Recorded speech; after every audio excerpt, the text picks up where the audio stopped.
Well, hello. Well, now you can see I'm not in my cave, of course, but neither am I in a nondescript kind of cubicle room like I was for my last video. I figured after the blandness of my last video, you guys deserved a little more of a scenic background. So here I am in my local park, cute little park, about a mile in circumference here, not far from my house in northern Osaka. And I'm back with another June on the Range update.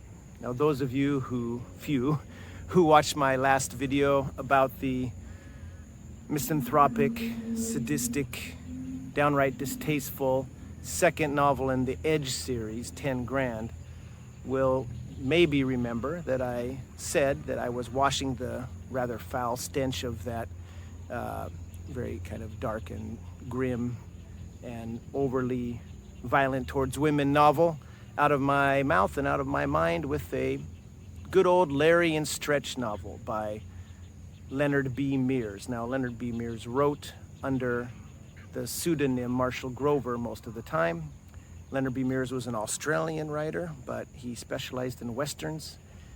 According to some information that I've come across recently, I had previously heard that he had published over 800 novels, but seems like the number is closer to 743, which is still a huge amount of novels in writing. And most of those 700 plus novels were Westerns.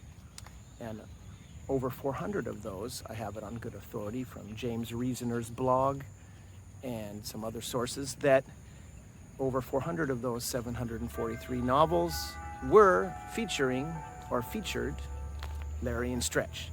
Now, who are Larry&Stretch? A couple of lovable galoots from Texas. They're definitely not galoots. They are sharp customers and not to be messed with.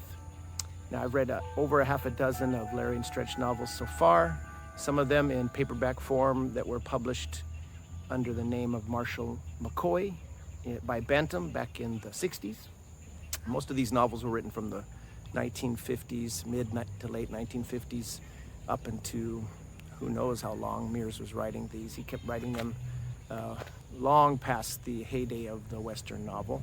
But to talk about who exactly, or at least a little bit about who Stretch and Larry are, Larry Valentine and Stretch Emerson, the Texas Hellions, the Lone Star Hellraisers, Lone Star Wildcats. They're given lots of affectionate names by the various people they come across and extricate from serious issues and problems. Larry Valentine was a brawny, dark-haired hombre, shrewd-eyed, handsome in a rugged, weather-beaten way. Without his boots, he stood near 6'3" tall. He wore the same kind of rig as clothed his sidekick: battered Stetson, rough flannel shirt and denim jacket, Levi's and chaps. His Colt 45 was slung to his right hip from a well-stocked cartridge belt housed in a tied-down holster. Stretch Emerson had earned his nickname by his considerable height. He was a lean, stringy beanpole near 6'6", sandy-haired and lantern-jawed, as homely as apple pie, and in times of crisis, as formidable as a charging bull.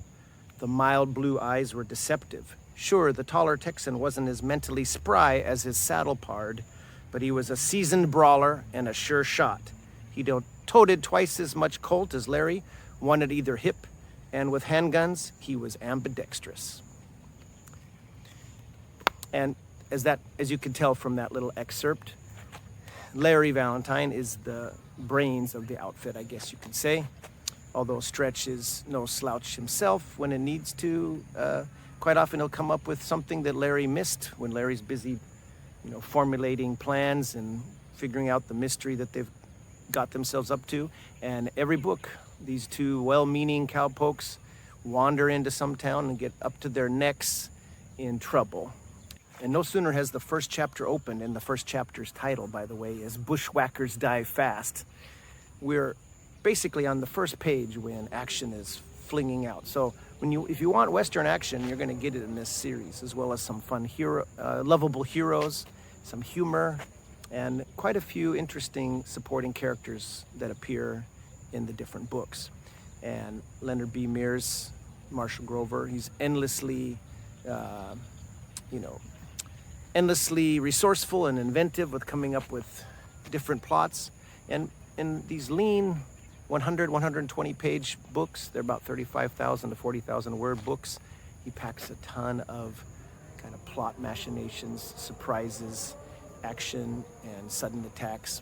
And that's true in this one as well. So essentially, Larry and Stretch are taking a usual slow canter around with their ponies and come out of the woods, and what do they see? They see a couple of bushwhackers attacking a man, and Larry charges down there with his horse, followed closely by Stretch, and the men who are attacking the other third party who's getting beaten around the head, and one of the attackers is about ready to crush his skull with his back handle of his Colt, and Larry charges up and ends up gunning the two down. Now Larry and Stretch never murder anybody, but if someone comes at them with guns blazing, they fire back, and they are crack shots.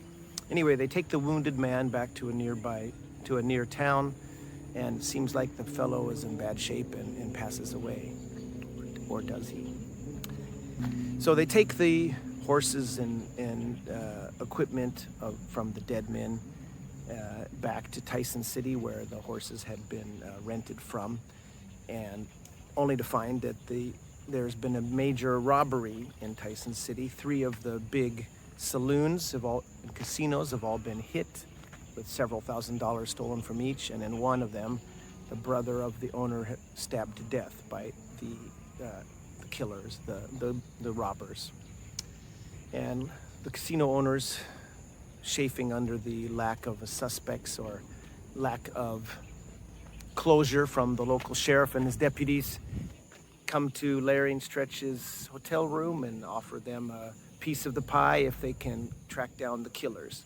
And before you know it, Larry and Stretch are the targets of several nasty attacks. And then soon people are trying to shoot him, bury him under landslides, burn him down, all manner of mischief. And Larry and Stretch are up for the task. They get slightly wounded, but they lick their wounds and they come on back, ready to tangle with the bad guys at the end.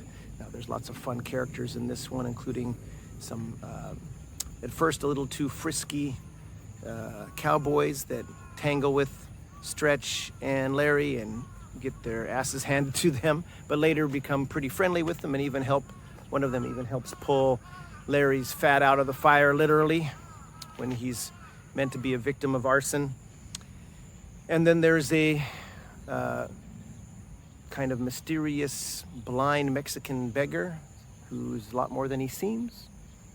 There's a beautiful blonde lady magician, who's performing at one of the local casinos and takes a shine to Larry and Stretch and gets involved with them in one of their escapades. And several other characters that are fun and engaging. Likeable protagonists, lots of action, fun, solid writing, lively plot, and with a couple of heroes who act like a Western hero should, as far as many of us who are fans of the genre consider it. They're not perfect, they're scruffy, they skirt the border of the law, edge of the law, maybe in a few cases, as far as all in the name of justice and doing good, but they're not about to stand around and watch people be bullied, women be molested or attacked, or they're always championing the underdog. They don't go looking for trouble, but it always seems to find them, and boy, they're ready to finish it when it comes to it. These are the kinds of cowboy heroes I like to read about, and I highly recommend this series for light, fun, pacey, punchy reads. This is the Larry and Stretch series by Marshall Grover, the pen name of Leonard B. Meares. He might have been an Australian, maybe never set foot in America, but he's a damn good Western writer, and he can tell a cowboy tale as good as anyone else. Thanks for watching. Happy trails. Enjoy your June on the Range reading, and we'll see you soon.